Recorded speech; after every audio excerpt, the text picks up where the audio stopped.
The garden had been abandoned for some time when Charlotte stumbled across it.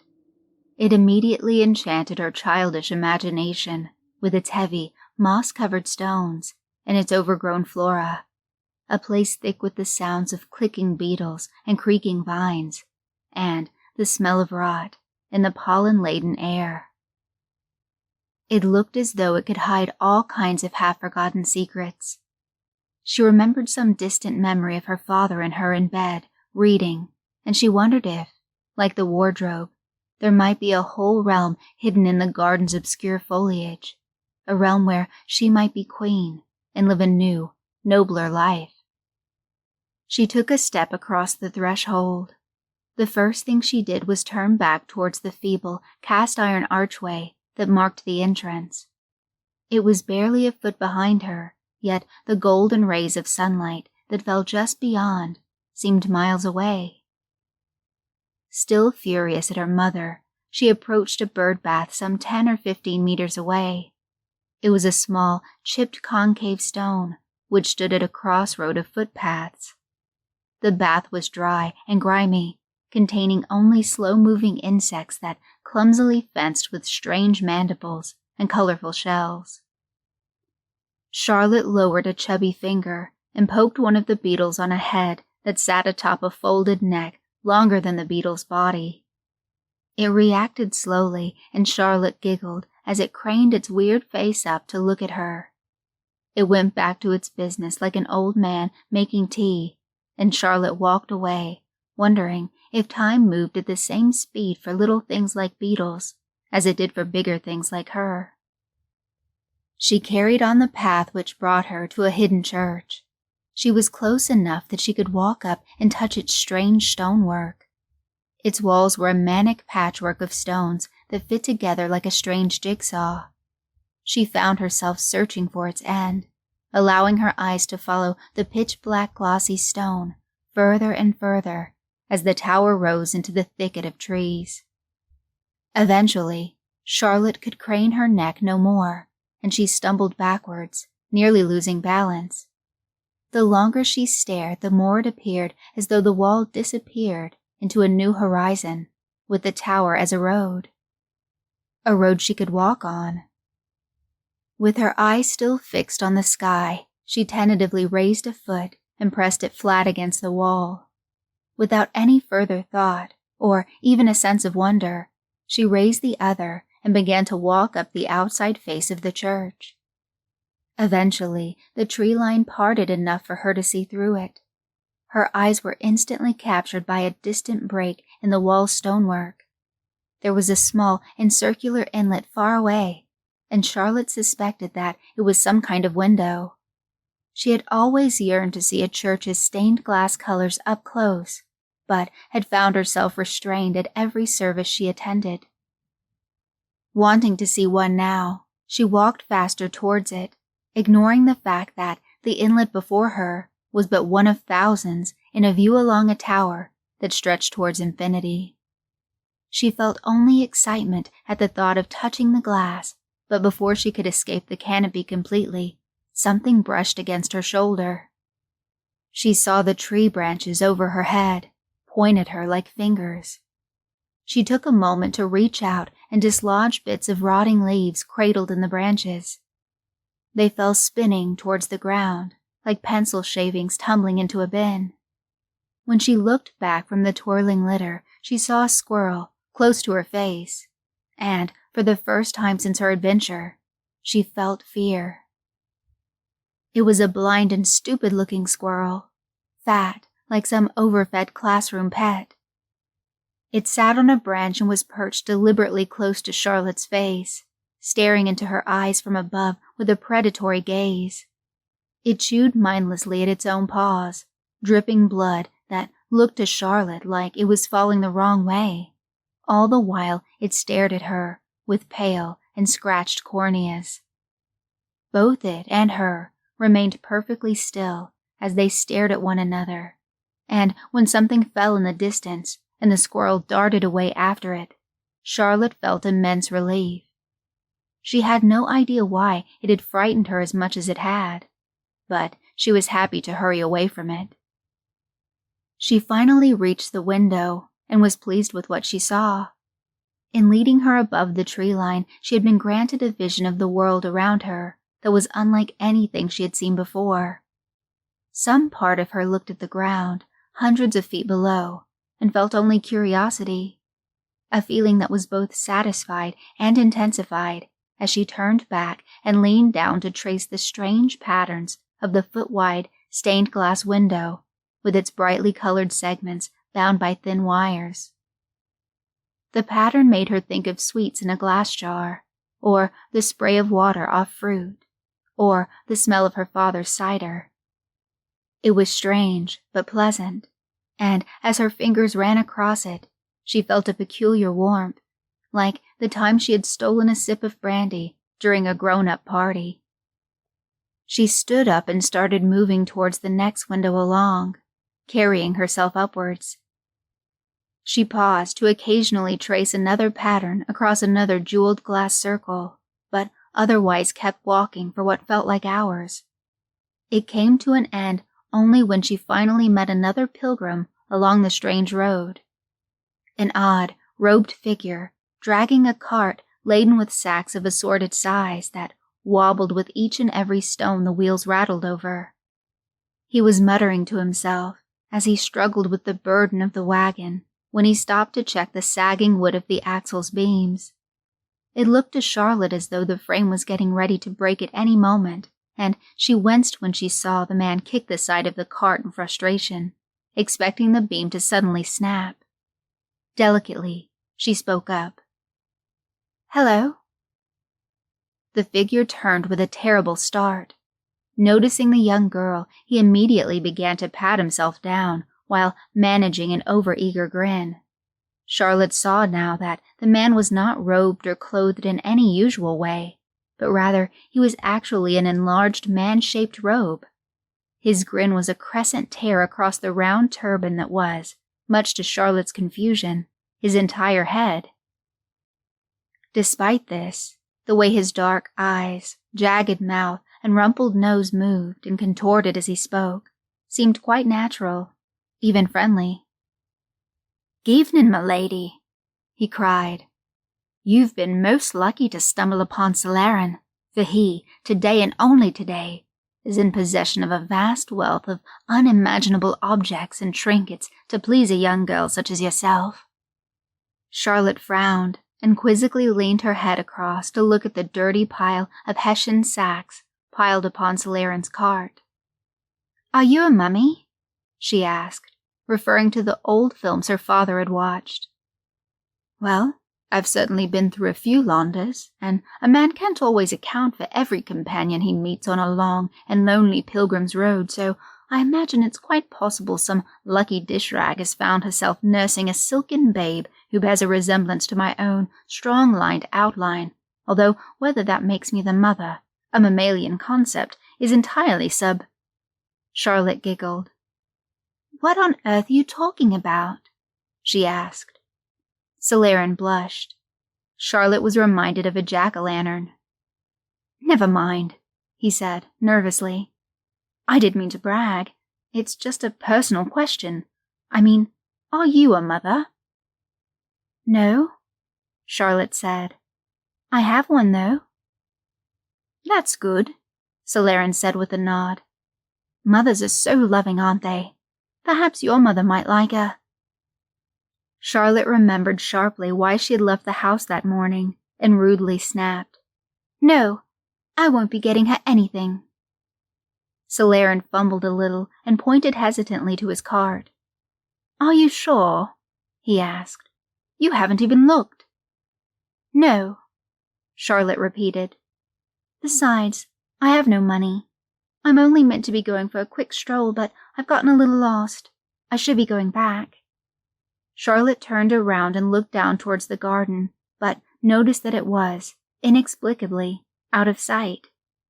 Looking at the horizon, she noticed that no real details of her own world remained visible, just an indistinct curtain of green rolling hills that seemed to occupy both the sky and the ground.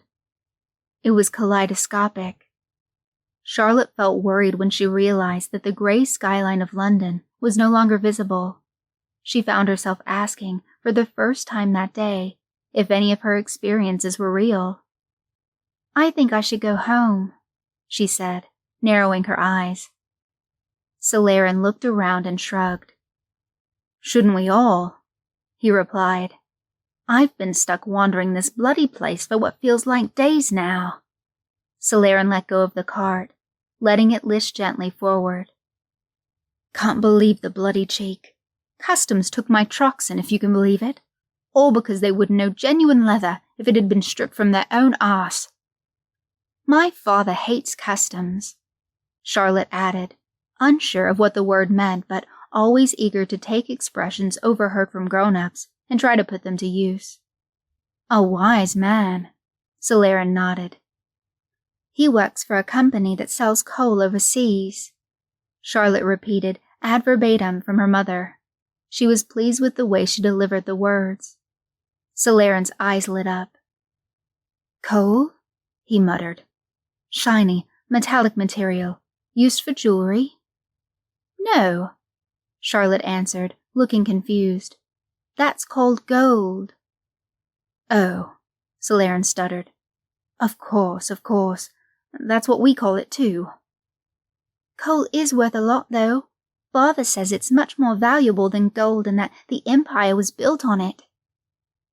Charlotte noticed Solaren squirm at her words, and as soon as she had finished speaking, he asked, "Do you have any?" Any coal," Solaren said. That I might trade. I'm always on the lookout for exotic new items." "No," Charlotte muttered. Feeling uncertain, she placed her hands in her pockets and opened her coat up to show that she had nothing of value on her. Just a coat, a scarf, and a floral dress her mother had picked. Solaren reacted to this, subtly, by moving forward with his arms open in a friendly manner. "I do have things of value to trade. Don't let the cart fool you. I'm just a bit down on my luck because of customs." "I don't—" Solaren hushed her before turning to rummage through his cart. Charlotte glimpsed some colorful things as he searched. Was that glowing teal oil floating in an invisible vase? And the noises that came from each sack were an assortment of clunks, clinks, bumps, and clangs that were always cut short as the cord binding each sack was pulled shut. It was like listening to someone impatiently flip through TV channels. "Now, this is absolutely precious," he declared, revealing a small package in his hands that he unfolded gently to reveal a glistening teal brooch.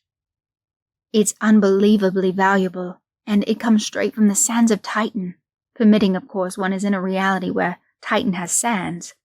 Its jewel was pulled from the cornea of a galactic leviathan and polished by the zero-gravity dwelling stollids who, despite their odor, are magnificent artisans. The surrounding metalwork comes from the marvelous and delicate fingers of the Alec foundry workers and is made of a beautiful alloy that, or at least they tell me, was pillaged from the remains of a ship so old and so remote that no known realm, dimension, galaxy, or planet knows of its origins.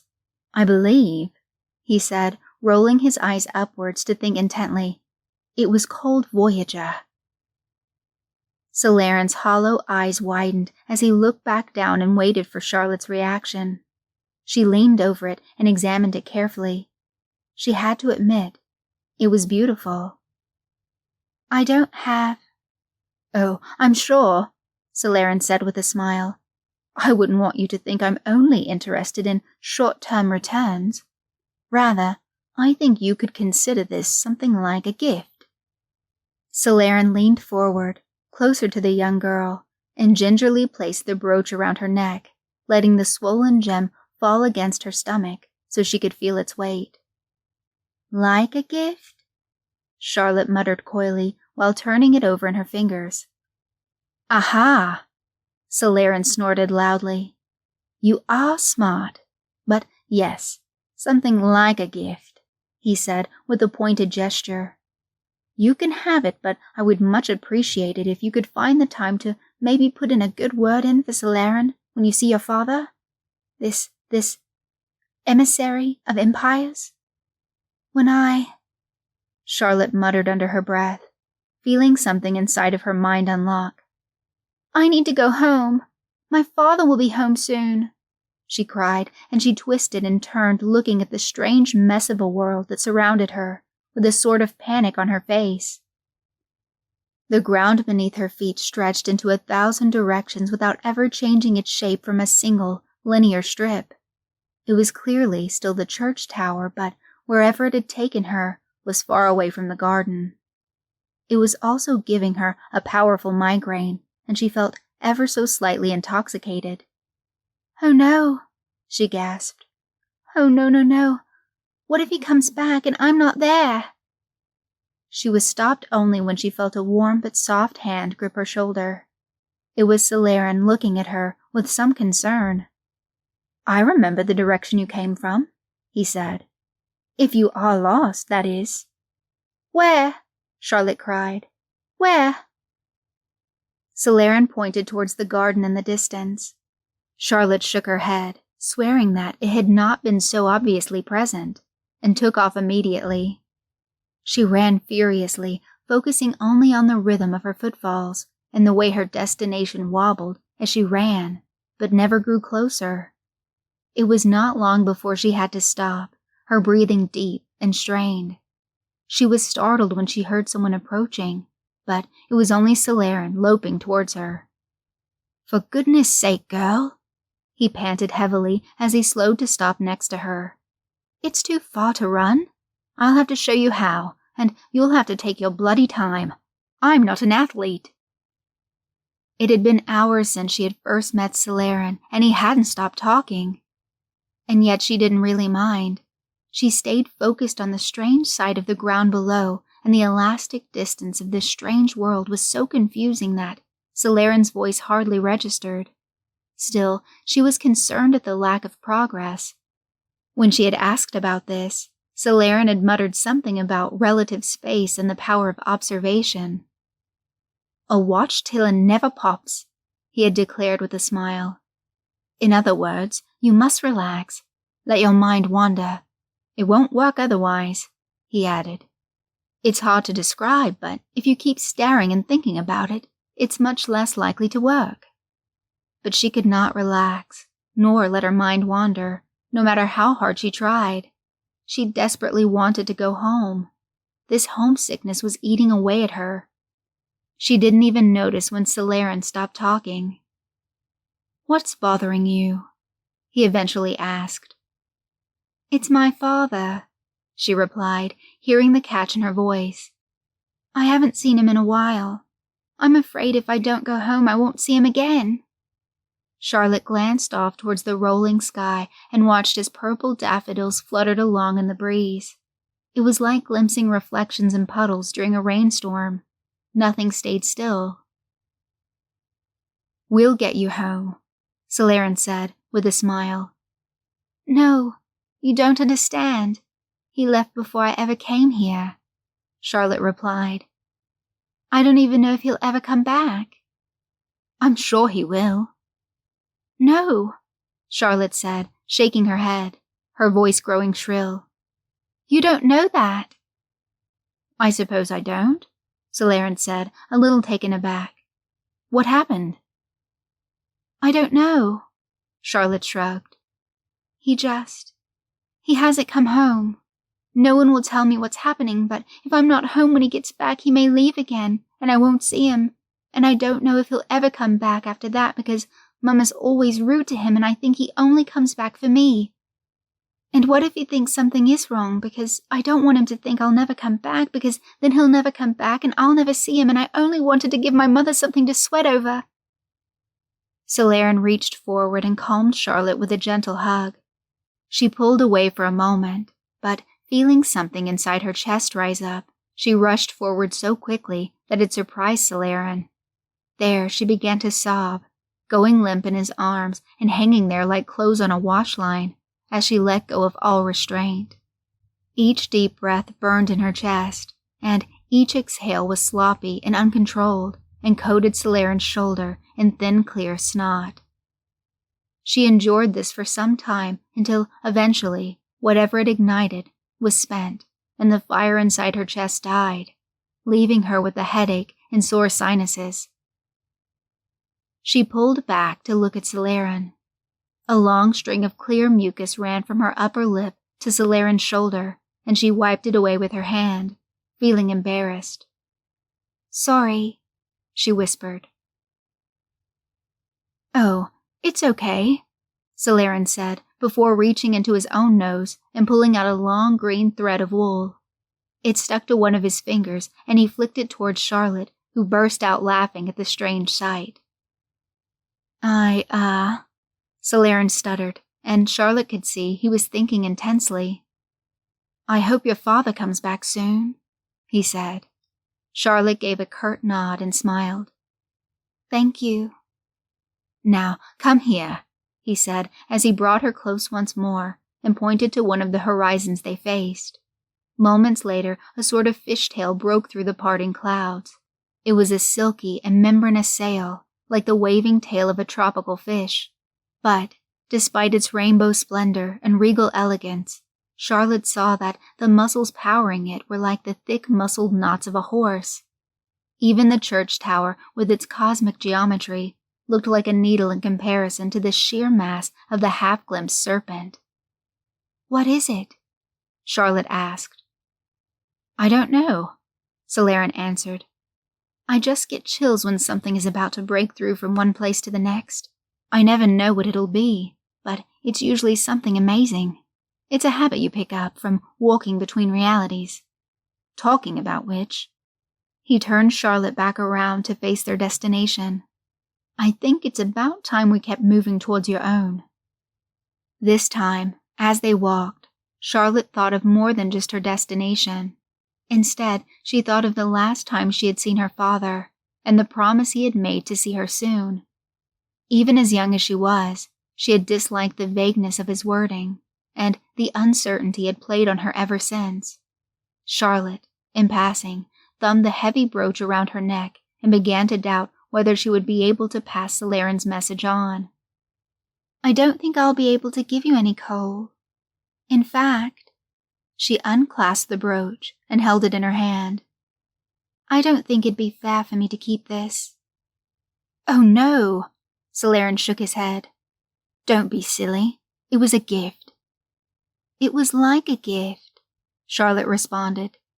"Well, then like a gift," Celerin said. "It can be given freely."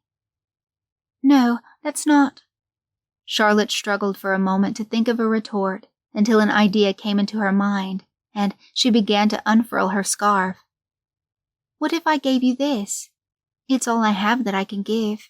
I bought it with my pocket money.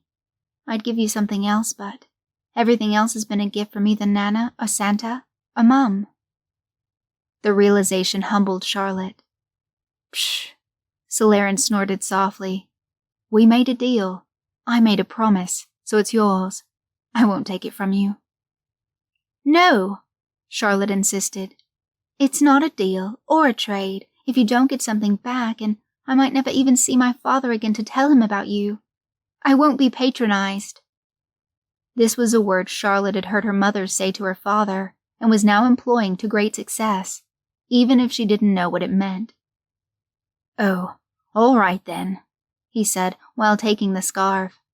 "I wouldn't want to condescend."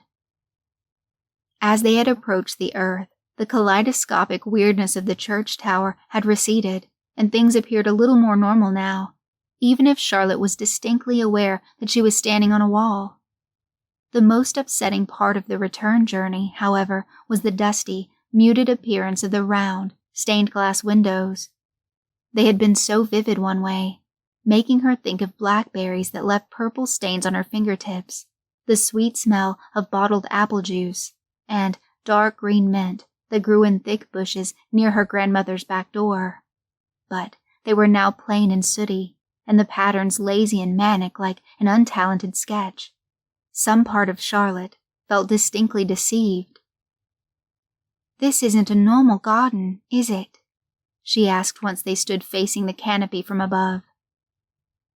"There's no easy way to name or think of a place like this," Celerin answered.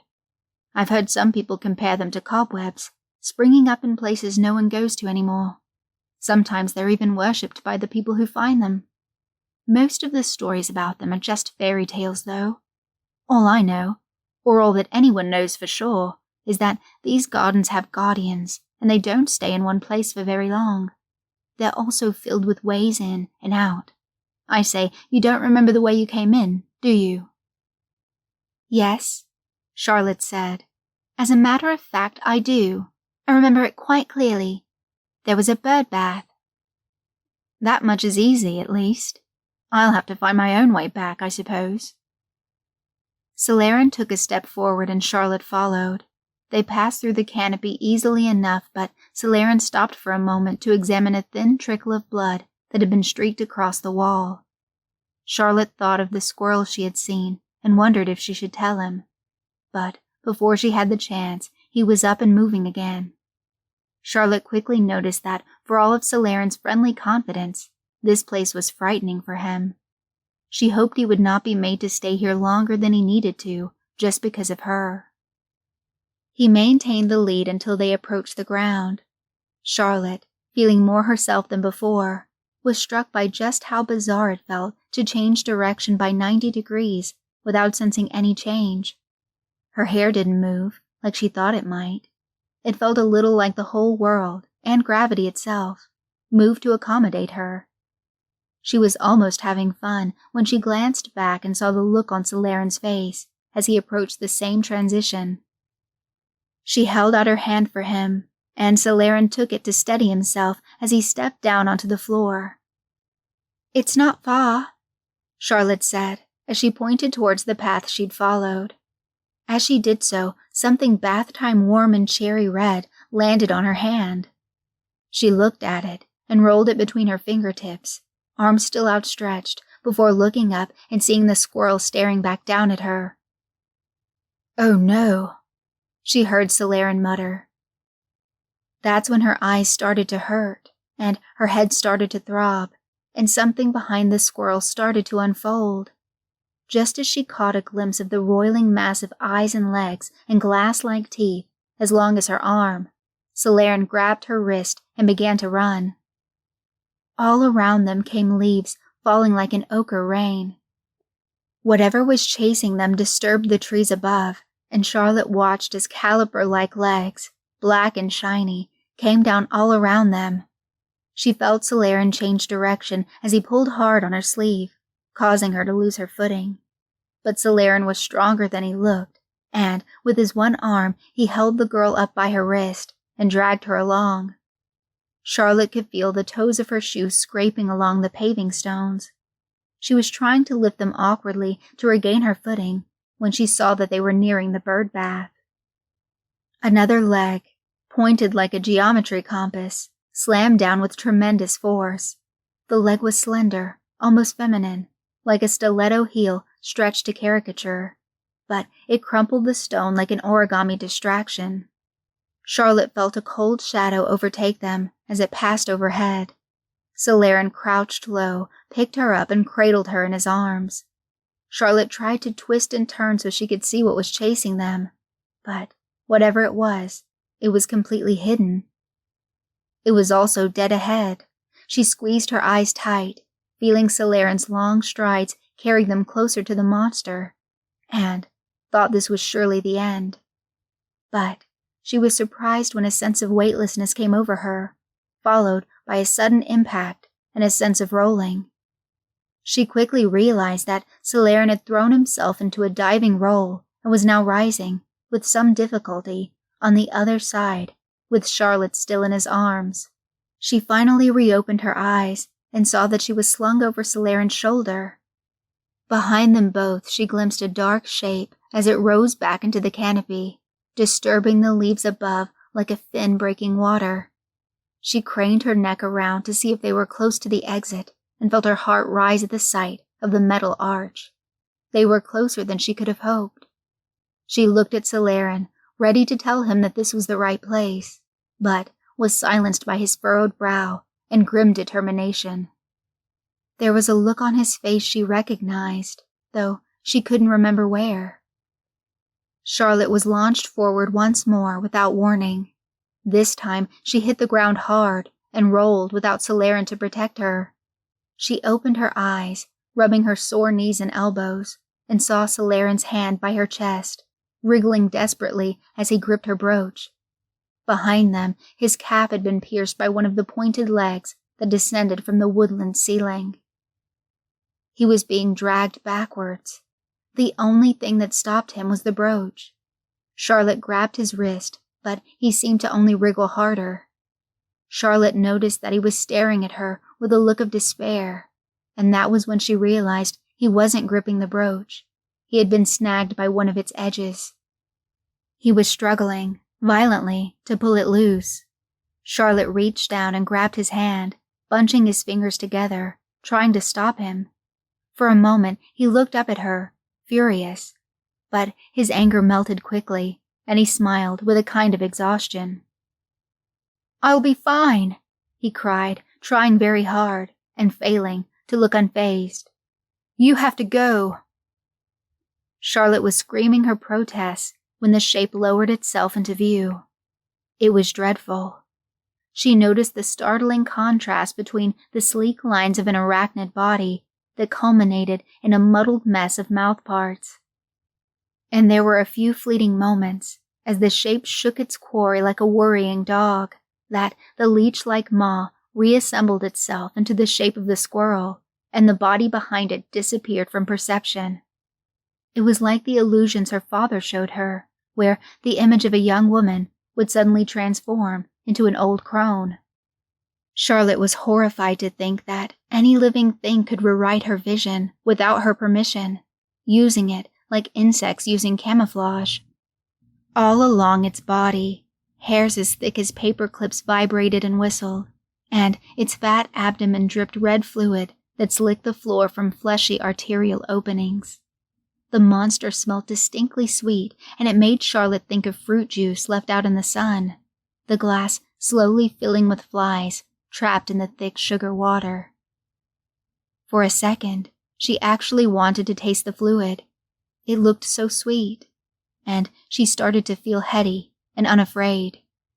Solaren took advantage of Charlotte's distraction, and with a grim determination he ripped his arm free with a sound of paper tearing, shearing the fabric of his arm so severely that it lost all shape and turned into a lifeless ribbon. Charlotte came through her haze when she heard his scream, becoming lucid just in time to see him reach out with his free arm and her through the archway. She cried out as she passed through the threshold, hearing him cry something that ended with, "It's a promise." Charlotte awoke in a bed, her mother and father standing above her. As she looked at them, a curious thought came into her mind, one she could not explain. "So that is where I have seen that look before," she thought. But before she could dissect it, her mother was hugging her like a vice. Charlotte, for a moment, wondered how a stick-thin woman like her mother could hug her like that, but then she remembered the way Solaren had cradled her effortlessly while running circles around a monster. Grown-ups had a quiet strength she hadn't noticed. That morning was spent hearing a nervous old man swear on his life that Charlotte had appeared out of a thick roadside hedge like some kind of ghost. Charlotte saw enough of the mood between the man and her father to see that some arguments had been had. For a moment, she considered telling the whole story, but she couldn't even convince herself it had been real. She still admitted no recollection of a crash, and she said she remembered storming away from her mother. She took responsibility, mainly because she wanted the man gone. In fact, despite the immense joy she had first felt at seeing her father, she wanted both him and her mother gone too. From the moment Charlotte had remembered the garden, she had been filled with a great and sullen grief. She remembered what happened to Solaren quite clearly, and it hurt to think of it. Eventually, with visiting hours over, Charlotte was left alone in the hospital bed to fall asleep while her mother and father, quite confused, sat outside her door. Finally alone, she turned into the pillow and began to cry about all the things that had upset her. She lay there for some time, weeping, and stopped only when she felt something beneath slip between the pillow and its case. It felt like a small card, but when she took it out, Charlotte saw that it was a photograph. It showed Celerin stood with his card on a rolling blue dune with a bubblegum pink sky. His arm, somehow re-knitted from the wool of Charlotte's bright red scarf, held a lump of coal. "I keep my promises," he had written on the back, followed by, "Also, this coal is marvelous stuff. Tastes awful, but the Stollards are most excited at how it burns. They send their regards. Love, Celerin."